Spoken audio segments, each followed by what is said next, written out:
하나님을 전능하신 하나님으로 믿으세요. 하나님이 주신 달란트를 활용하세요. 하나님이 주시는 큰 복을 받아서 그 복을 나누는 축복의 통로가 되기를 바랍니다.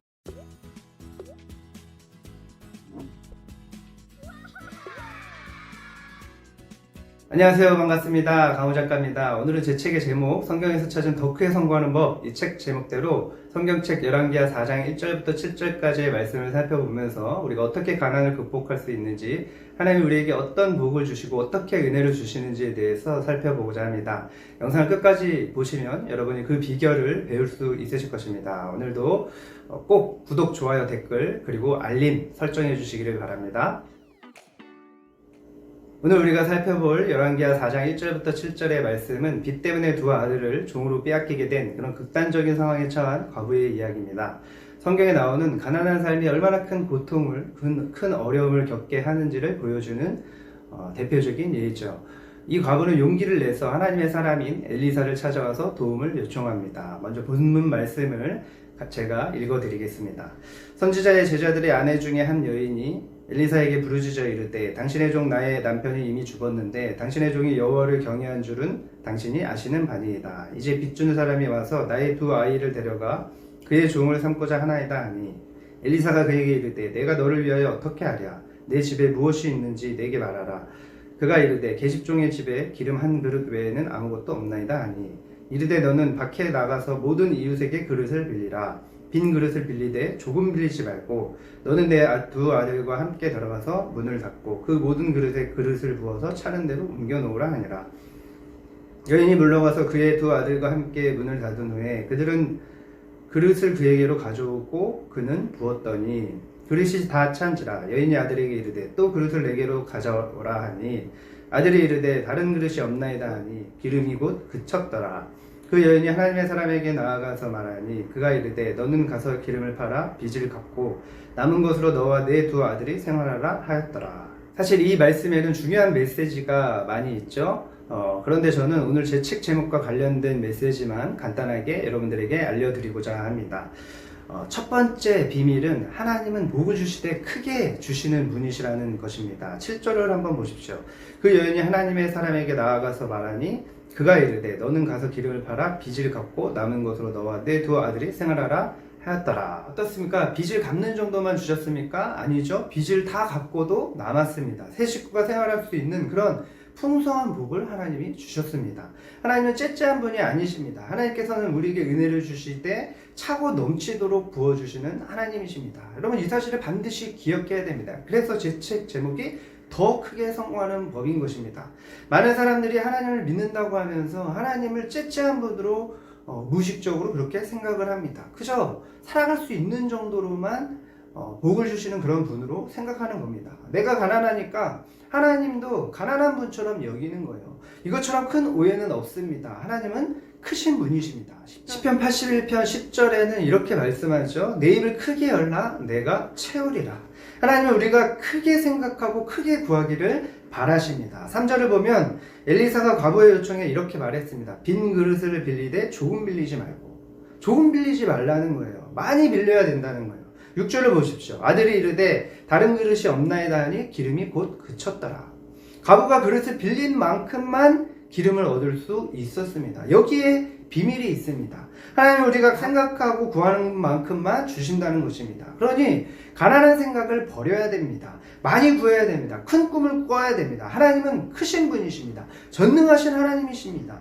내가 할 수 있는 만큼만이 아니라 하나님 크기의 꿈을 꿔야 되는 것입니다. 예수님은 뭐라고 말씀하셨습니까? 마가복음 9장 23절에 예수께서 이르시되, 할 수 있거든이 무슨 말이냐? 믿는 자에게는 능히 하지 못할 일이 없느니라.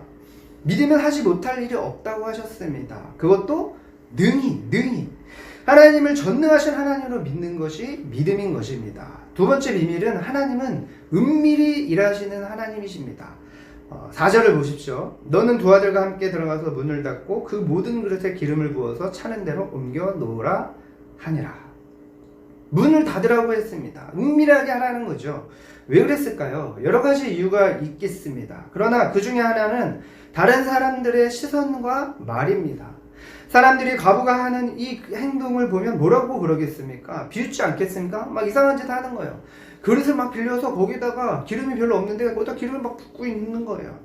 현실적으로 그게 가능하냐고 그런 부정적인 말을 하지 않겠습니까? 예수님이 야이로의 딸을 살리실 때도 그러셨죠. 예수님이 죽은 것이 아니라 잠든 것이다 라고 하니까 사람들이 어떻게 반응을 했습니까? 비웃었잖아요. 죽었는데 잠들었다고 하니까 저거 미친 거 아니야? 이렇게 생각을 했다는 겁니다. 그래서 예수님이 어떻게 하셨습니까? 사람들을 다 물리치셨습니다. 그리고 그 딸의 아비 야이로하고 3명의 제자만 남겨두셨습니다. 그리고 그 소녀를 향해서 달리다곰, 이게 뭡니까? 소녀야 일어나라 하니까 어떻게 됐어요? 그 소녀가 일어났습니다. 살아났다라는 거예요. 여기에 두 번째 비밀이 있습니다. 사람들은 현실적으로 상식적으로 생각해봐라. 그게 되겠냐? 라고 하는 그런 말을 합니다. 그런 말을 듣지 말라는 거예요. 부정적인 말은 듣지 말라는 것입니다. 차단하라는 것입니다. 저는 뉴스를 잘 안 봅니다. 설교를 하려면 사실 뉴스들을 좀 봐야 되는데 대부분 뉴스 내용이 어떻습니까? 부정적이잖아요. 그래서 뉴스를 보면 저도 모르게 부정적인 마음과 생각이 드는 겁니다. 코로나 때문에 얼마나 뉴스가 부정적으로만 나왔습니까? 뉴스만 보면 아예 밖에도 나갈 수가 없는 거예요. 어디에 잠깐 나갔다 와도 불안해서 견딜 수가 없는 거예요. 코로나에 옮았을까봐. 요즘은 위드 코로나라고 해가지고 조금 바뀌었죠. 그런데 여전히 부정적이고 암울합니다. 코로나가 발생한 이후에만 그랬습니까? 코로나가 발생하기 이전에도 사실 우리나라를 뭐라고 사람들이 불렀습니까? 헬조선이라고 했잖아요. 우리나라가 지옥이라는 거예요. 그 정도로 경제도 어렵고 정치도 불안하고 국방의 안전도 확실하지 않고 뉴스를 보면 불안합니다. 때로는 화도 납니다. 뉴스가 사람을 부정적으로 만들어 버리는 거예요. 그래서 저는 뉴스를 별로 좋아하지 않습니다. 그런데 설교를 해야 되니까 또 사람들을 도와야 되니까 억지로 뉴스를 조금씩 보는 겁니다. 또 코로나가 터지기 전에 사람들이 많이 이야기하는 것이 뭡니까? 흑수저, 은수저, 금수저, 그 계급 이야기를 많이 했잖아요.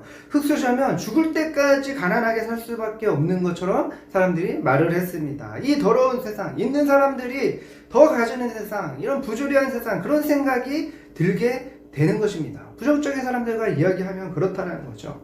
그런데 제가 돈 공부를 하고 자기 개발에 대한 책들을 정말 많이 읽었습니다. 그리고 유튜브를 보다 보니까 자수성가한 사람들이 대부분이었습니다. 흑수저라고 안 되는 게 아니라 가난한 사고로 부정적인 생각으로 스스로 한계를 짓고 그리고 자기 개발을 하지 않고 도전하지 않으니까 죽을 때까지 가난한 삶을 살게 되는 것입니다. 빌 게이츠는 이렇게 말했습니다. 어릴 때 가난한 것은 너의 잘못이 아니지만 죽을 때까지 가난한 것은 너의 책임이다.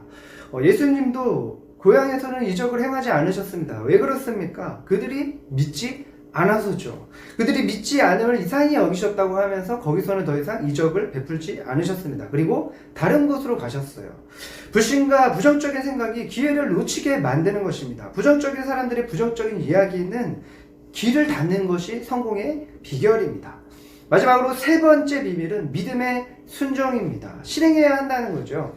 5절에 보면 여인이 물러가서 그의 두 아들과 함께 문을 닫은 후에 그들은 그릇을 그에게로 가져오고 그는 부었더니 물러갔습니다. 그리고 문을 닫았습니다. 그리고 그릇에 기름을 부었습니다. 그대로 즉시 실행을 한 거예요. 얼마나 민첩하고 즉각적인 순종의 모습입니까? 이 여인은 머뭇거리지 않았습니다. 왜 그러냐고 묻지도 않았습니다. 엘리사 선지자가 말하니까 즉각적으로 순종을 한 거예요. 여러분, 복받는 비결은 뭐예요? 즉시로 순종하는 것입니다. 머뭇거리는 것은 불신이 있다는 거예요. 불안한 마음에 내 생각이 앞서고 있는 것입니다.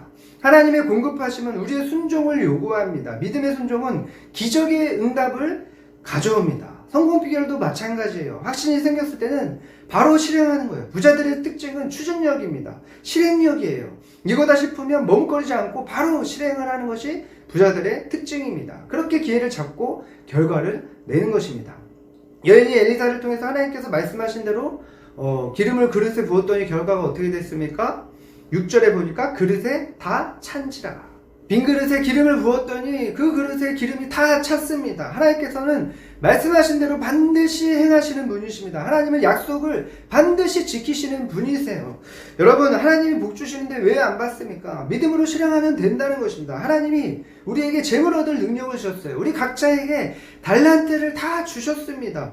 이것은 뭐예요? 우리가 하나님을 믿고 자기의 달란트를 활용하기만 하면 우리가 큰 복을 받을 수 있게 된다는 것입니다. 하나님은 우리가 달란트를 활용해서 더 큰 축복을 받아서 더 많이 나누기를 바라십니다. 믿음으로 기도하고 믿음으로 생각하고 믿음으로 실행하는 사람들만이 하나님이 주시는 그런 놀라운 복을 풍성히 받게 되는 것입니다. 여러분, 부정적인 생각과 불신을 버리세요. 하나님을 전능하신 하나님으로 믿으세요. 하나님이 주신 달란트를 활용하세요. 반드시 성공할 것입니다. 하나님이 주시는 큰 복을 받아서 그 복을 나누는 축복의 통로가 되기를 바랍니다. 더 이상 가난을 거룩으로 오해하지 마세요. 우물쭈물하지 마세요. 성경적인 것이 무엇인가 고민하지 마세요. 하나님은 분명히 우리에게 재물 얻을 능력을 주셨고 달란트를 주셔서 우리가 이 사회에 선한 영향력을 끼치기를 바라십니다. 여러분, 더 크게 성공하시기를 바랍니다. 영상을 마치겠습니다. 영상 끝까지 봐주셔서 감사합니다. 구독, 좋아요, 댓글 꼭 부탁드려요.